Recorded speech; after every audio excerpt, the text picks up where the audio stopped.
감사합니다. 오늘은 14번째 인물입니다. 14번째 인물 기생 라합에 대해서 우리가 함께 살펴보도록 하겠습니다. 아니 갑자기 성경 인물 좋은 사람들 많은데 왜 갑자기 라합을 뽑았는가? 라합이 저번에 이제 여호수아 때도 이제 저희가 기억을 했지만 우리가 함께 공부를 했지만 라합이라는 인물이 성경의 예수님의 족보 가운데 나오는 세 명의 여인들 가운데 한 명이 되었습니다. 세 명의 여인들 가운데 한 명이 되었고요. 그렇게 기록되어 있는 그 사람, 라합이라는 사람, 이 사람은 여호수아의 인간적인 방법을 통해서 보내진 정탐꾼에 의해서 구원을 받은 한 사람이라는 거예요. 그 부분이 이제 놀라운 거죠. 이거는 하나님의 계획하심이 있는 거고, 하나님의 계획하심에 의해서 그 여리고 성에서 유일하게 생존한, 그리고 심지어 예수 그리스도의 족보에까지 이름이 올라가는 그런 놀라운 은혜가 있었다는 거예요. 그래서 저희가 라합에 대해서 함께 살펴보도록 하겠습니다. 첫 번째, 라합의 이름은 참 재밌습니다. 우리 보면은 여호수아 그러면 구원이시다 이렇게 나온 게 있는데, 라합의 이름이 뭐라고요? 뜻이 거만함, 또 격렬함, 광대함 이런 뜻을 갖고 있어요. 이게 이제 좋은 뜻으로 이해되면 이제 패션, 열정 이렇게도 이해할 수 있긴 한데, 여기서 언급되어 있는 이 거만함, 격렬함, 광대함이란 이 뜻은 놀랍게도 열정이 높다, 자기가 막 이렇게 소위 말해서 높은 명예를 갖고 뭔가를 한다, 이런 뜻에 있는 것이 아니라 칼날 같은 거예요. 날카로움을 갖고 있는 거예요. 이런 의미가 내포가 되어 있는 이 단어 안에. 그러니까 격렬하다라는 것은 무슨 얘기냐면, 이게 그냥 단지 내가 막 나의 의도만 갖고 있는 이게 아니라 실질적인 액션이 포함되어 있는. 그러니까 전쟁이 있으면 전쟁을 하는구나 이런 게 아니라 실질적으로 자기가 칼을 뽑아들고 나가는 거예요. 이런 사람이 지금 라합이다. 이런 의미죠. 라합의 삶을 보면 실제적으로 그렇게 격렬하게 살고요. 말이 안 되는 일이지만 사실은 가장 그 여리고 성에서 가장 거의 내쫓기다시피 하는 그곳에 살고 있는 사람이에요. 여리고 성에 대해서 좀 설명을 좀 드리면, 여리고 성은 두 개의 성벽으로 이루어진 성이에요. 두 개의 성벽으로 이루어진 성이고요. 안쪽에 원으로 되어 있는 성벽이 있고, 그 바깥쪽에 둘러져 있는 성이 있어요. 그러니까 즉 저희가 이제 이런 성의 구조를 뭐라고 얘기하냐면 외성과 내성 구조다, 이렇게 표현을 해요. 그래서 산으로 올라가는 첫 번째 단계에 외성이 둘러져 있고, 거기서 더 올라가서 내성이 둘러져 있는 이런 그 성이고요. 당시 이걸 발굴했던 그 역사학자들의 분석 이런 거 보잖아요. 무너진 성을 이제 확인하면서 보면서 여기 한 4천여 명이 거주하는 그런 성이었다. 당시에 4천 명이면 꽤 큰 성입니다. 그 정도 성이었다. 근데 라합의 집은 내성에 있지 않고 외성에 있어요. 라합의 집은 외성에 있어가지고 내성에 있는 사람들이 라합을 만나러 가려면 문을 열고 나가야 돼요. 근데 내성에 사는 사람들은 당시에 이제 소위 얘기해서 그 귀족층이 되는 거고, 내성과 외성 사이에 사는 사람들은 군인이나 천민들이 사는 거예요. 그러니까 라합은 어떤 사람이었냐면, 그렇게 천민들 가운데서도 높이 보이는 성 위의 집에 살고 있는 그런 사람이 라합이었다라는 부분이었어요. 그러니까 얼마나 뭐랄까요, 그 성에서도 천대받는데 거기서 살아남으려고 아둥바둥하며 살았던 사람이 라합이었다라는 부분을 아시면 될 것 같습니다.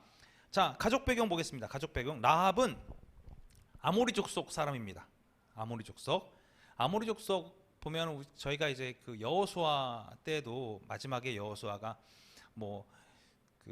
강 건너편에 있는 신들이든지 아모리 족속의 신들이든지 이런 얘기가 나오잖아요. 나는 여호와만을 섬기겠노라, 이런 얘기가 나오잖아요. 당시에 참 유명한 신들을 섬기고 있는, 그러니까 이방의 유명한 신들을 섬기고 있는 족속 중에 하나가 누구였냐면 가나안 땅에는 아모리 족속이었어요. 그래서 아모리 족속의 사람들이 그렇게 우상 숭배를 많이 하고 있었고요. 그렇게 우상 숭배를 많이 하는 아모리 족속이 라합이었습니다. 라합의 기본적인 배경도 그런 부분이 있었다라는 거죠. 두 번째로 그의 부모, 형제, 자매 다 여리고 정복 시대에 살았죠. 예, 이걸 어떻게 알 수 있습니까? 구원받잖아요. 구원받잖아요. 가족으로 다 모여서 그 집에 있던 사람 다 구원받지 않습니까? 그래서 이름은 알 수 없지만 그 사람이 그 시대에 살았다라는 건 우리가 알 수가 있죠. 그래서 여호수아 2장 13절 보니까 그리고 나의 부모와 나의 남녀 형제와 그들에게 속한 모든 사람을 살려주어 우리 목숨을 죽음에서 건져내라 라고 라합이 정탐꾼들에게 약속을 받아내지요. 여기서 자기가 살리고 싶었던, 라합이 살리고 싶었던 사람들의 목록들이 나오는데 누가 있습니까? 부모, 그 다음에 남녀 형제, 그 다음에 거기에 속해 있던 그 사람들, 이게 무슨 뭐 가족이 될 수도 있고 종들이 될 수도 있을 거예요. 누군지는 밝혀지지 않지만 그 집안에 거주했, 그 집으로 피신했던 사람들은 살아남게 되는 은혜가 있었죠. 그리고 시편에서 이게 자꾸 언급이 자꾸 되는데, 시편에서 라합이라는 이름들이 계속 언급이 돼요. 라합이라는 이름들이, 시편에서 라합이라는 이름들이 언급이 되는데, 시편에 언급되어 있는 이 라합은 우리가 지금 살펴보는 이 라합이 아닙니다. 헷갈리시는 분들이 계세요. 왜냐하면 내용이 참 이상해서 그래요. 시편 87편 4절 보니까 나는 라합과 바벨론이 나를 아는 자 중에 있다 말하리라. 보라, 블레셋과 두로와 구스여 이것들도 거기서 났다 하리로다. 이렇게 시편에 기록되어 있는 얘기예요. 근데 여기에 있는 라합, 그 다음에 또 89편 10절에 보니까 주께서 라합을 죽임당한 자같이 깨트리시고 주의 원수를 주의 능력의 팔로 흩으셨나이다. 라합이 깨졌나요? 이게 지금 묘하죠. 이게 헷갈리는 거예요. 그런 것도 미리 지금 제가 사전에 말씀을 드리려고 하는 거예요. 그 다음 보니까 이사야 30장 7절 애굽의 도움은 헛되고 무익하니라. 그러므로 내가 애굽을 가만히 앉은 라합이라 일컬으니라. 이게 참 묘하게 의미적으로 이해가 안 되는 부분들이 계속 나오는 거예요. 또 똑같이 51편 9절 보니까 여호와의 팔이여 깨소서 능력을 베푸소서 옛날 옛 시대에 깨신 것 같이 하소서. 라합을 점이시고 용을 찌르신 이가 어찌 주가 아니시며. 여기서 보면 계속 라합은 어떤 그 의도로 나오냐면 안 좋은 악한 의도로 계속해서 언급이 되고 있는 거예요. 여기서 나오는 라합은 지금 오늘 저희가 배우려는 기생 라합이 아닙니다. 기생 라합이 아니고요.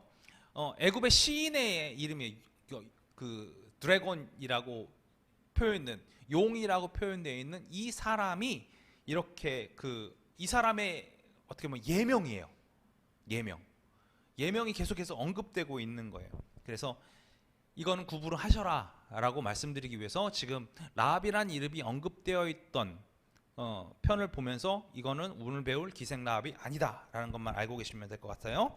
자, 라합의 집은 여리고 도성 위에 있었죠. 그녀의 직업은 기생입니다. 계속 기생이라고 나오고 있고요. 자, 어떤 성경학자들이 얘기하고 있는 내용을 제가 그냥 적어놨는데, 그냥 주막 지키는 자 이렇게 번역을 할 수도 있다, 이렇게 얘기를 하는 사람들도 있어요. 그냥 주막을 지키는 자. 그럼 무슨 얘기예요?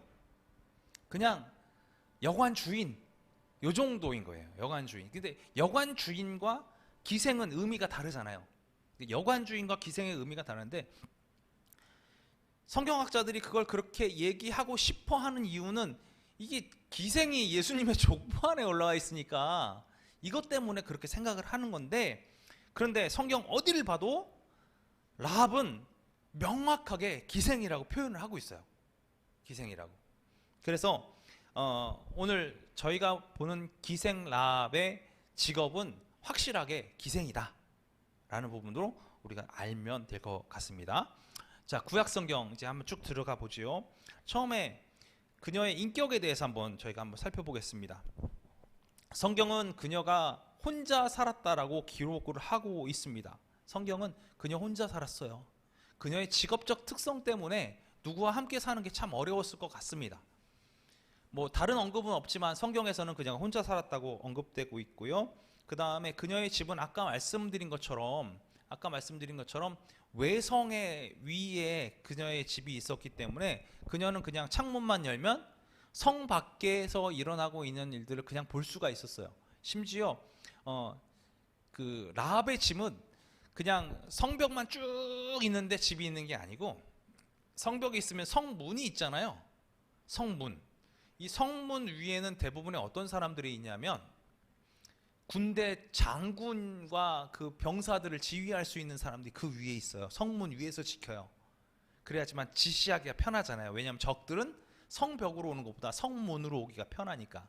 그래서 성문 위에 그 장관들이나 이런 고위 관직자들이 있잖아요. 그런데 그런 관직자들 바로 옆에 뭐가 있냐면 집이 있는 거예요. 그 집이. 왜 그러겠어요? 익숙하게 드나들기 편해서 거기 있는 거예요. 그러니까 기생 라합의 집에서는 무엇이 보냐면 누가 들어오고 누가 나가는지가, 성문을 통해서 누가 들어오고 누가 나가는지가 다 훤히 보이는 그런 장소에 기생 라합이 집이 있었다라는 거예요. 자, 그리고 여호수아도 정탐꾼을 보냈죠. 저희가 저번 주에 배웠지만 정탐꾼을 보냈습니다. 정탐꾼을 보냈는데 이 정탐꾼이 어디로 도망갔냐면 가장 눈에 잘 띄는 그곳에 간 거예요. 가장 눈에 잘 띄는 그곳. 그게 어디였습니까? 기생 라합의 집에 간 거예요. 누구나 드나들 수 있기 때문에, 누구나 갈 수 있기 때문에 어쩌면 사람들의 시선에서는 그렇게 뭐 큰 문제가 없는 곳, 그런 곳을 찾아간 거죠. 그래서 그냥 뭐 도망가기 좋아서 들어갔는지 어쨌는지는 나와 있진 않지만 정탐꾼 둘은 기생 라합의 집으로 피신을 했죠. 자, 그냥 정탐꾼이 그냥 기생 라합의 집에 들어간 거, 기생 라합의 집에 들어갔으니까 이제 탈출할 수도 있고 기생 라합의 집에서 살 수도 있겠구나 라고 생각을 할 수도 있어요. 그러나 그게 어찌 보면 도박이에요. 생각을 해보십시오. 지금 쫓기고 있습니다. 쫓기고 있다가 어떤 집에 들어갔어요. 누군가 와가지고 물어봅니다. 라합에게도 물어봤어요. 분명히 물어봤죠. 숨기고 있는 자가 있느냐라고 물어봤어요. 기생은, 라합은 어떻게 얘기합니까? 없다. 도망갔다 라고 알려주잖아요. 만약에 그 사람이 우리 집에 지금 이미 너희들이 찾고 있는 사람이 있다 라고 얘기해버리면 어떻게 되는 거예요? 배신을 해버리면? 그럼 죽임을 당할 수밖에 없는 거예요. 어찌 보면 그런데 나랑 전혀 상관없는 그런 장소에 들어간다는 것 자체는 도박이나 다름이 없죠. 그런데 그런 도박이나 다름이 없는 그 집에 딱 들어갔는데 놀랍게도 이 기생의 마음은 어땠습니까? 라합의 마음은 이스라엘 백성들한테 열려 있었어요. 그의 마음이 녹아있는 상태였어요. 녹아있는 상태니까 이스라엘 정탐꾼이 들어왔다니까 내가 이를 도와주고 내가 무언가를 해야겠다는 마음이 이미 라합의 마음 가운데는 있었지 않습니까? 이거는 우리가 어떻게 할 수 없는 거예요. 우리가 어떻게 알 수 없는 거예요. 우리가 전도를 할 때도 마찬가지입니다. 전도를 하고 사람들을 만날 때에도 우리의 힘과 능력으로는 뭔가 이 사람들을 설득하고 뭔가 이 사람들을 변화시키고 예수 그리스도의 백성으로 이끌기 위해서 내가 뭔가 액션을 취하고 뭔가 할 수 있다라고 여기는데, 실질적인 건 누가 일하시는 거냐면 하나님께서 그의 마음을 녹이시고 하나님께서 그의 마음을 변화시키시고 하나님께서 그의 마음을 이미 준비시키신 다음에 그곳에 누가 가는 거예요? 저와 여러분이 가는 거예요. 그러니까 그가 하나님의 백성이 될 수 있는 거예요. 라합 역시 마찬가지입니다. 그가 성경에는 소문을 듣고 뭐 이런 얘기들이 계속 언급되죠. 소문을 듣고 나서도 그 소문이 진짠가 가짠가 이 생각할 수도 있을 거예요. 그런데 라합은 마음속으로부터 생각을 하는 거예요. 마음속으로부터 확실하다, 이건 진짜다 생각을 하는 거예요. 이 생각이 있었기 때문에 어떻게 반응하냐면 정탐꾼이 왔을 때 내가 이들을 잘 섬겨야 내가 생명을 보존받을 수 있을 것이다 라는 부분을 알고 있었던 거예요. 이게 은혜죠. 그의 마음을 변화시키시고 그의 마음을 온전케 하셔서 정탐꾼이 오면 돕게끔 이미 예비하신 그곳에 정탐꾼들이 들어갔다라는 거예요.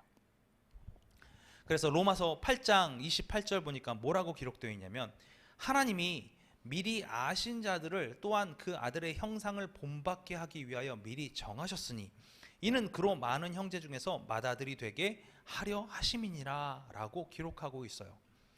무슨 얘기냐면 하나님께서는 이미 한 사람들을 온전케 하셔서 다 만드셔서 알게끔 하신 거예요. 미리 알게끔 하신 거예요. 그러니까 이 미리 알게끔 하셨던, 예수님이 오셔가지고 예수님이 수많은 이적과 기적을 베풀었어도 여러분 기억하시죠?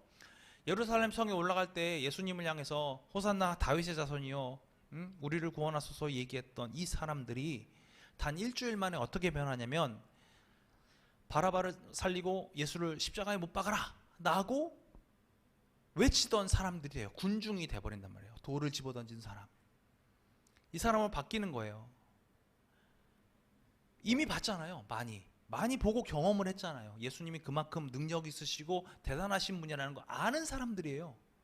그렇게 아는 사람들인데 그냥 단지 그렇게 아는 걸로 예수님이 그리스도이심을 그들이 받아들이지 못하는 거예요.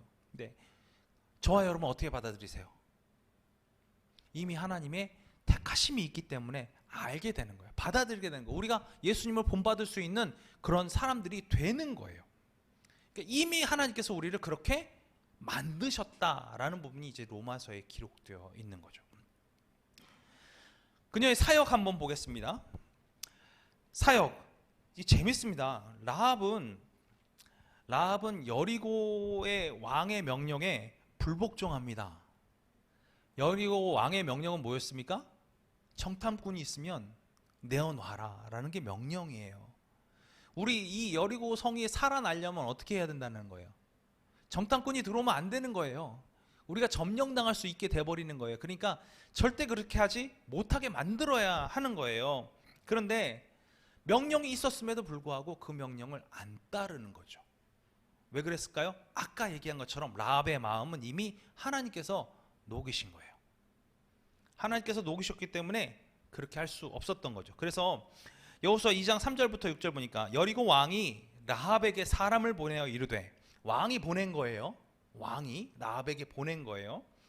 내게로 와서 내 집에 들어간 그 사람들을 끌어내라. 그들은 이 온 땅을 정탐하러 왔느니라. 이미 다 알아요. 왕이 라합의 집에 정탐꾼이 들어간 것을 아는 거예요. 아는 거예요. 그냥 무작정으로 수색하다가 너 집에 있으면 내놔 이게 아니라 알고 보낸 거예요. 그런데 어떻게 되냐면 그 여인이 그 두 사람을 이미 숨긴지라 이르되 과연 그 사람들이 내게 왔었으나, 이게 뭐예요? 왔었다고 알고 있으니까 그냥 왔다라고 얘기하는 거죠. 거기까지는 괜찮습니다. 근데 그들이 어디에서 왔는지 나는 알지 못하였고 그 사람들이 누군지 모르겠다. 여리고 사람들인지 정탐꾼인지 알지 못하겠다. 그래서 우리 집에 들어오는 게 문제가 없었다. 자기 변명을 한 거예요. 그 다음 뭐라고 합니까? 그 사람들이 어두워 성문을 닫을 때쯤 되어 나갔으니, 그러니까 성문 닫기 전에 나갔다라는 거예요. 성문 닫기 전에 나갔고 어디로 갔는지 내가 알지 못하나 급히 따라가라. 그리하면 그들을 따라잡으리라 하였으나, 여긴 속이는 거예요. 숨겼고 그 사람들이 성문에 나갔으니까 너희들 빨리 쫓아가면 잡을 수 있을 거야 라고 얘기하는 거예요. 그런데 라합은 어떻게 했습니까? 이미 그들을 이끌고 지붕에 올라가서 그 지붕에 버려놓은 3대에 숨겼더라 이렇게 얘기하고 있어요. 이미 알고 찾아왔는데 왔었는데 갔어요. 그러니까 쫓아가세요. 숨겨놓고서. 이렇게 불복종하는 모습이 나옵니다. 복종하지 않는 거예요. 명령 지키지 않는 거예요. 이거는 거꾸로 보면은요, 정탐꾼은 그냥 돌아가면 끝입니다. 사실은 그렇잖아요. 자신한테 도움을 줄 수 있는 게 없어요. 근데 여리고 왕은요, 한번 잘못 보이면 어떻게 되는 거예요? 내가 죽을 수도 있는 거예요. 목숨 걸고 불복종하고 있는 모습이 보여지는 거예요. 근데 이 마음이, 라합의 마음이 녹았던 이유는 뭐냐면 이스라엘에 대한 소문을 들었다는 거예요. 어떤 소문을 들었냐면 출애굽할 때 홍해를 건넜던 그 소문을 들은 거예요. 그 다음에 그 밖에 사건들에 대한 소문을 들은 거예요. 여호수아 2장 10절 보니까 어떤 사건이 한번 봅시다. 이는 너희가 애굽에서 나올 때에 여호와께서 너희 앞에서 홍해 물을 마르게 하신 일과, 알고 있어요. 지금 소문이 이미 들어왔어요. 너희가 요단 저쪽에 있는 아모리 사람의 두 왕 시온과 오게게 행한 일, 이게 시온과 오게게 행한 일도 우리가 봐야겠죠. 곧 그들을 전멸시킨 일을 우리가 들었음이니라 라고 얘기하고 있어요. 시온과 옥에 관한 거는 민수기 21장 얘기가 나오는데 좀 길게 보겠습니다. 이스라엘이 아모리 왕 시온에게 사신을 보내어 이르되 우리가 당신의 땅을 지나가게 하소서.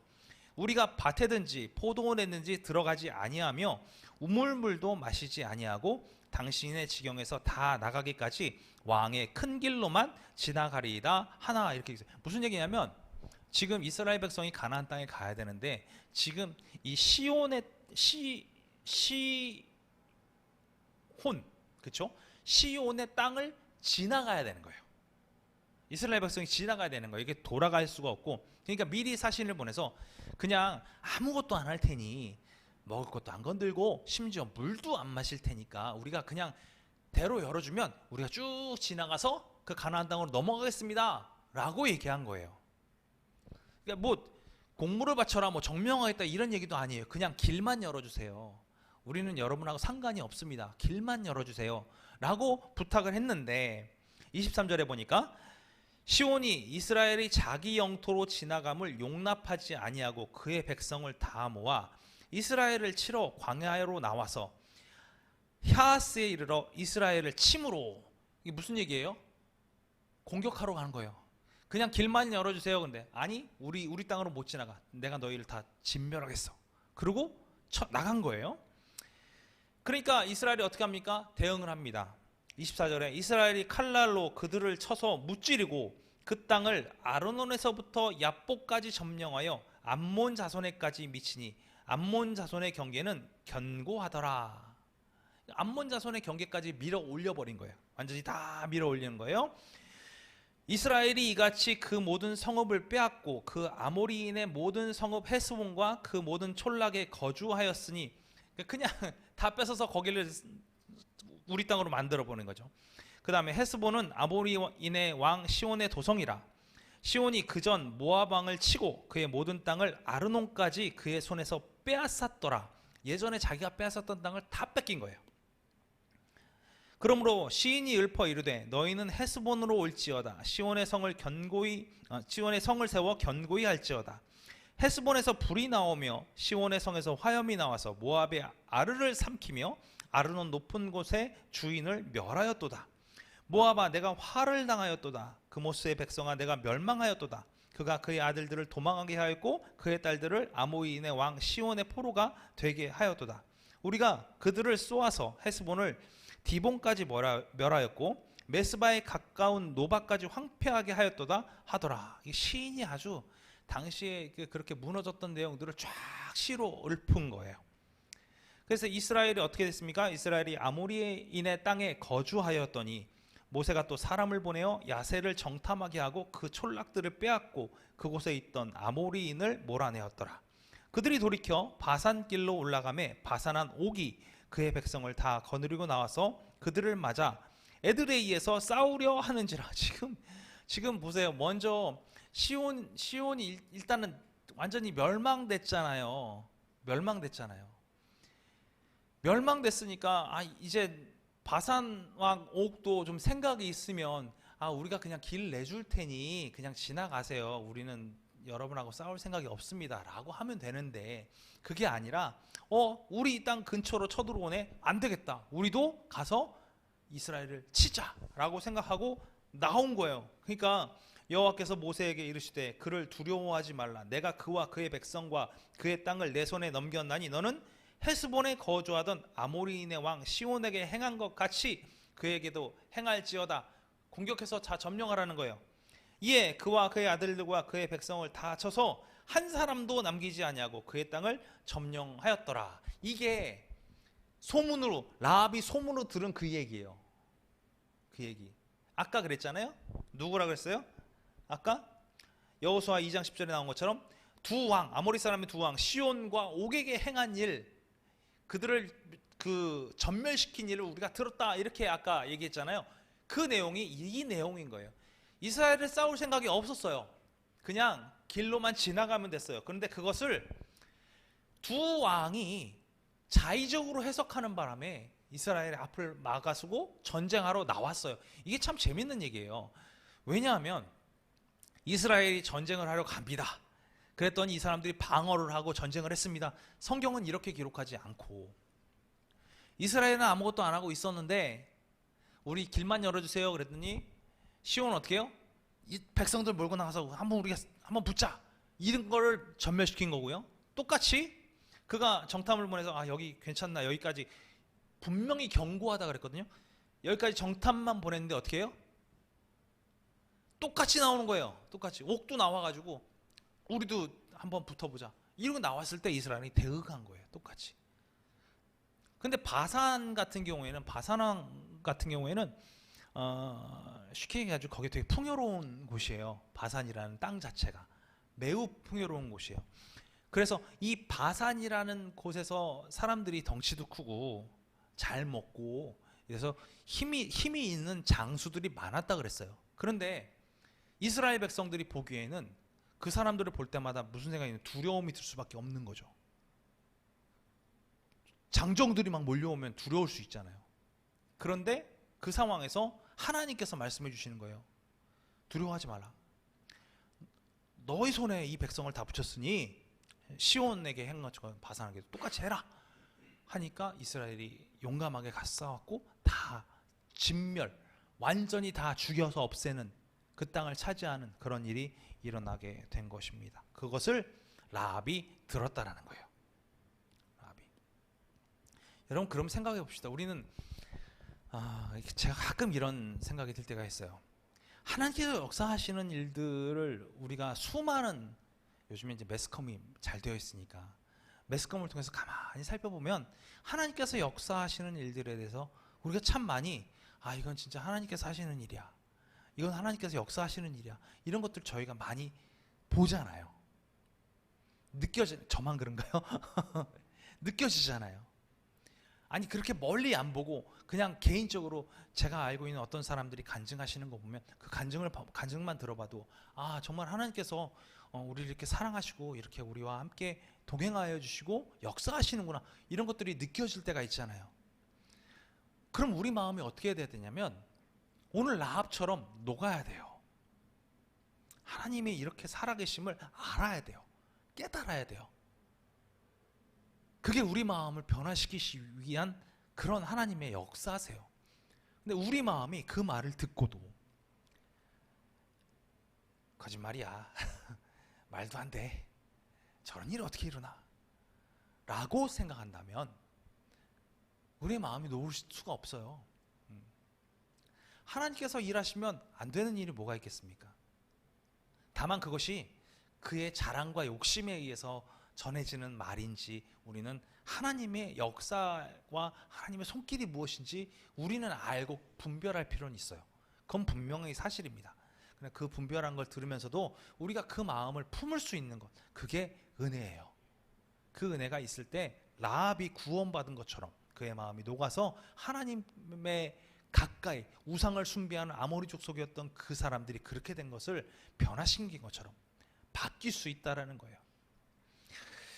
자, 라합은 두 정탐꾼을 숨겨줬습니다. 그런데 라합은 단지 아무 생각 없이 이 두 사람을 숨겨준 게 아니에요. 라합은 다 계획이 있었어요. 이게 무슨 송강호의 그 멘트도 아니고요. 넌 다 계획이 있구나. 이게 그 멘트도 아니고요. 라합은 계획이 있었어요.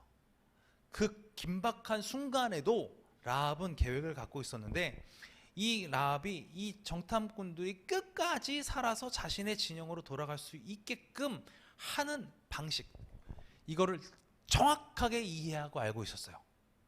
이게 가능한 이유는 한 가지입니다. 그가 아까 말씀드린 대로 이 성벽 위에 성문 옆에 기거하고 있기 때문에 그래요. 그들은 어떤 사건이 벌어졌을 때 병사들이 언제 나가며 그 다음에 그 병사들이 어떻게 수색을 하며 성곽 위에서 다 보고 있는 거예요.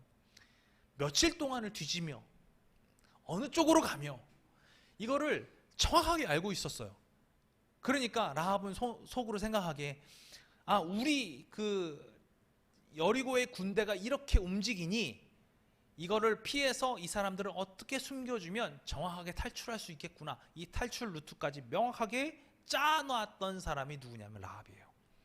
여호수아 2장 4절 보니까요, 그 여인이 그 두 사람을 이미 숨긴지라 이르되 과연 그 사람들이 내게 왔으나 그들이 어디서 왔는지 나는 알지 못하였고 그가 이미 그들을 이끌고 지붕에 올라가서 그 지붕에 버려놓은 3대에 숨겼더라. 이거 저희가 이게 나눴었잖아요, 그렇죠? 3대에 숨겼어요. 얘네를 지붕에 숨겨놓으면 얘네들이 못 찾을 거야.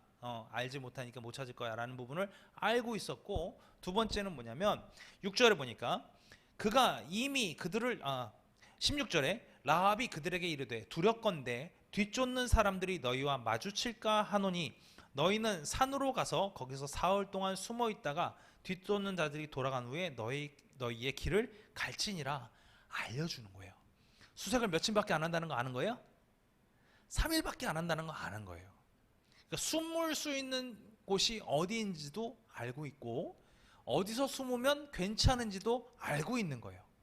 이미 다 계획이 있던 거예요. 그래서 그쪽으로 보냈던 거죠. 그래서 정탐꾼들은 라합의 집에서 탈출합니다. 탈출하는데 아시다시피 제가 아까도 말씀드렸다시피 라합의 집은 어디 있었냐면 성문 위에 있었고, 그 성경은 어떻게 기록하고 있냐면 이 라합의 집의 창문이 어디로 나 있었냐면 성문 바깥쪽으로 창문이 나 있었다라는 거예요. 그래서 이 정탐꾼들은 라합이 내려준 줄을 타고 성문 바깥으로 나갈 수 있었고 도망갈 수 있었죠. 그때 사용한 줄이 어떤 줄입니까? 무슨 색 줄이죠? 빨간색 줄이에요. 붉은색 줄이에요. 이 붉은색 줄이 사용됐습니다. 그래서 여호수아 2장 15절 보니까 라합이 그들을 창문에서 줄로 달아내리니 그의 집이 성벽 위에 있으므로 그가 성벽 위에 거주하였습니다 라고 성경은 기록하고 있습니다. 나중에 이제 이 붉은 줄에 관한 이야기들도 좀 자세하게 해보겠게요. 이 붉은 줄이 의미하는 것들이 있어요. 이 붉은 줄은 지금 잠깐 언급하면 이 붉은 줄은 이 정탐꾼들의 생명을 살리는 줄이었죠.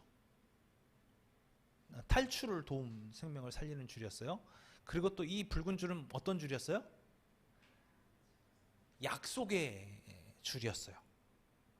이 줄을 어떻게 창문에 걸고 있으면 이 집만큼은 안 하게끔 하겠다, 약속의 줄이었어요. 그리고 그 붉은 줄이 표시였어요. 구원의 표식이 되는 거예요. 이게 은혜가 있습니다. 나중에 한번 저희가 좀 자세히 또 알아보겠습니다. 그녀의 믿음, 우리가 이 믿음까지 오늘 살펴보도록 하죠. 라합은 앞서 말씀드렸지만 직업이 뭐라고요? 기생이에요. 기생은 육체적 죄를 많이 짓는 사람이었죠. 육체적 죄를 짓는 사람. 그러니까 얘는 죄인일 수밖에 없는 거예요. 기생이고 죄인일 수밖에 없었어요.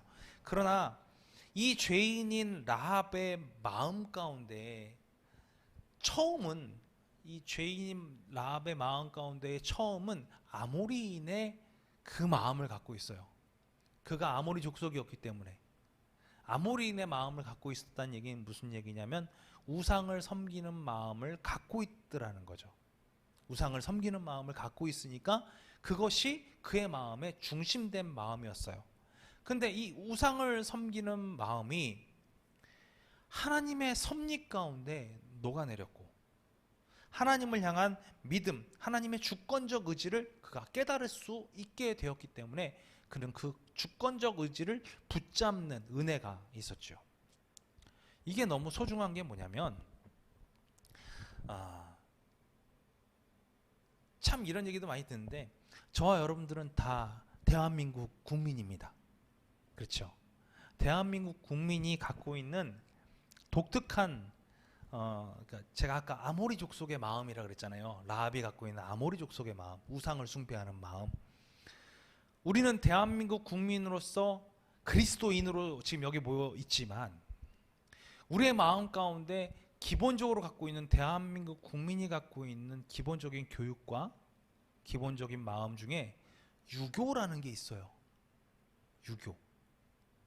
유교 문화가 우리 안에는 너무나 아주 깊이 뿌리 박혀 있는, 역사적으로 뿌리 박혀 있는 문화잖아요. 이 유교에 관련된 것이 소위 얘기해서 하나님을 향한 평등과 사랑의 문화를 밟을 때가 있어요. 유교적 마음이. 예를 들어서 이런 거죠. 저도 목회를 하고 있고 목사지만 목사는 하나님의 종이라고 일컬음을 받잖아요. 하나님의 종이에요. 그 다음에 여러분은 성도님이세요. 그렇죠? 그러면 개념상 종과 성도의 우리 유교적 개념으로 따져보면 종과 성도의 개념은 누가 높아요? 성도가 높죠. 성도가 높잖아요. 종이잖아요. 그러면 성도가 섬겨야 돼요? 종이 섬겨야 돼요? 종이 섬겨야죠. 그게 맞는 이치예요. 예수님은요, 하나님의 아들이셨어요. 독생자셨어요. 독생자셨던 예수님은 가장 낮은 곳에서 가장 천한 사람들을 섬기셨어요. 그렇죠? 가장 낮은 곳에 가장 천한 자를 섬기셨어요. 그러면 목사인 저는 그 예수님의 종이잖아요. 그러니까 저는 예수님을 섬겨야 되죠. 그럼 예수님이 섬기고 있는 가장 천한 사람부터 제가 다 섬겨야 되죠. 맞죠? 이게 맞는 거잖아요. 한국의 유교적 문화가 한국의 기독교와 만나면서 놀랍게도 하나님의 종이, 이건 많은 교회에서의 이야기입니다. 하나님의 종이 이렇게 올라왔어요. 이런 일이 너무나 많아요. 저는 개인적으로, 이건 제 개인적인, 전혀 성경적이지 않다고 생각하는 거예요. 목사는 성도님들을 섬기고, 장로님들은 집사권사님들을 섬기고, 집사님들은 성도님들과 신자를 섬기고, 이게 아름다운 일인 거예요. 이게 참 기독교적이라고 저는 생각을 해요.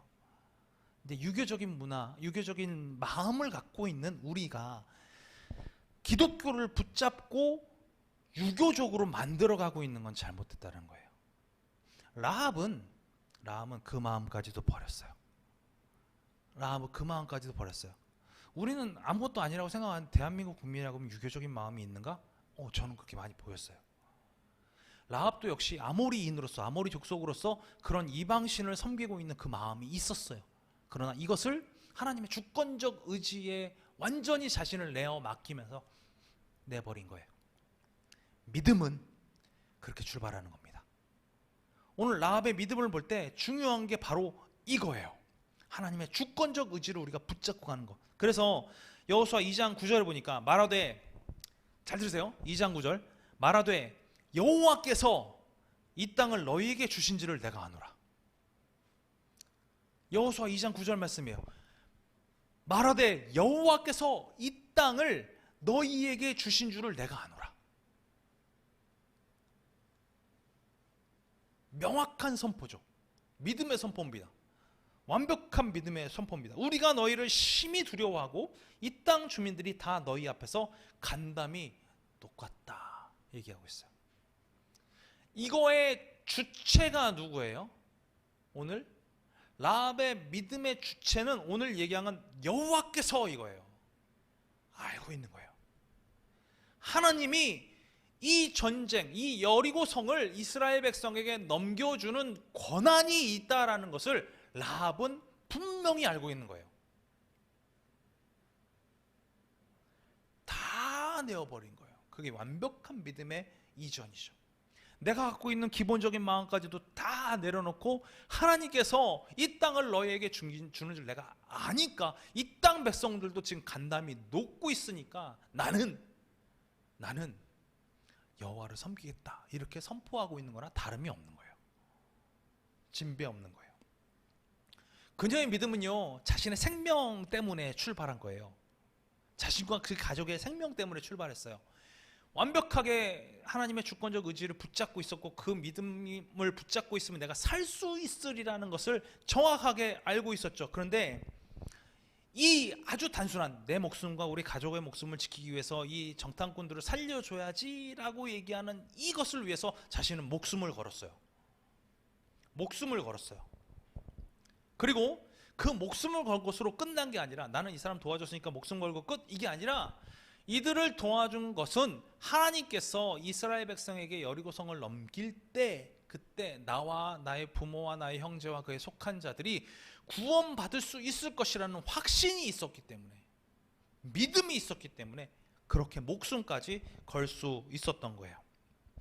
여호수아서 2장 11절 보니까요, 우리가 듣자 곧 마음이 녹았고 너희로 말미암아 사람이 정신을 잃었나니 너희의 하나님 여호와는 위로는 하늘에서도 아래로는 땅에서도 하나님이시니라. 완벽한 고백입니다. 내가 그동안 많은 신을 믿었다. 아모리 족속으로서 정말 유명한 신들 잘 믿었어요. 근데 그 신을 보아왔더니 아무 의미가 없고, 왜?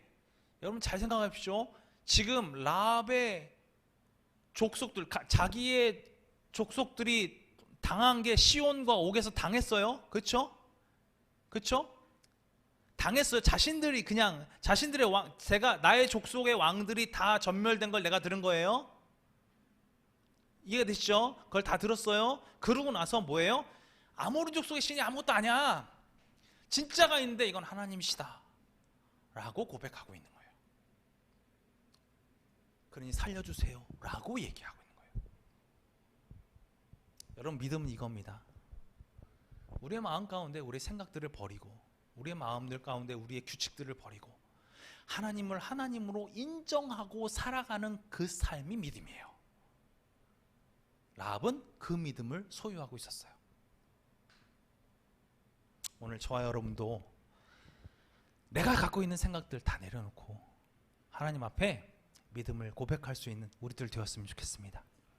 그래서 라합이 갖고 있었던 아주 단순하지만 하나님을 향한 온전한 믿음, 이 믿음이 우리의 믿음이 되었으면 좋겠습니다. 기도하겠습니다. 하나님 감사합니다. 오늘도 주의 전에 나와 말씀을 나눴습니다. 주님, 오늘 라합이 가졌던 단순하지만 완벽한 믿음, 이 믿음을 우리가 가질 수 있게 인도하여 주시옵소서. 그 믿음을 품고 살아갈 수 있게 하여 주시옵소서. 오직 주님을 향한 온전한 믿음이 우리 안에 있게 도와주시고 그 믿음을 통하여 온전한 구원을 받는 우리들이 되게 하여 주시옵소서. 오늘도 우리를 붙잡아 주시고 인도하시는 그 놀라우신 주님을 찬양하며 감사드리며 예수 그리스도의 이름으로 기도합니다. 아멘. 주기도문 하시겠습니다. 하늘에 계신 우리 아버지여, 이름이 거룩히 여김을 받으시오며 나라가 임하시오며 뜻이 하늘에서 이루어진 것 같이 땅에서도 이루어지이다. 오늘 우리에게 일용할 양식을 주시옵고 우리가 우리에게 죄 지은 자를 사하여 준 것 같이 우리 죄를 사하여 주시옵고 우리를 시험에 들게 하지 마시옵고 다만 악에서 구하시옵소서. 나라와 권세와 영광이 아버지께 영원히 있사옵나이다. 아멘.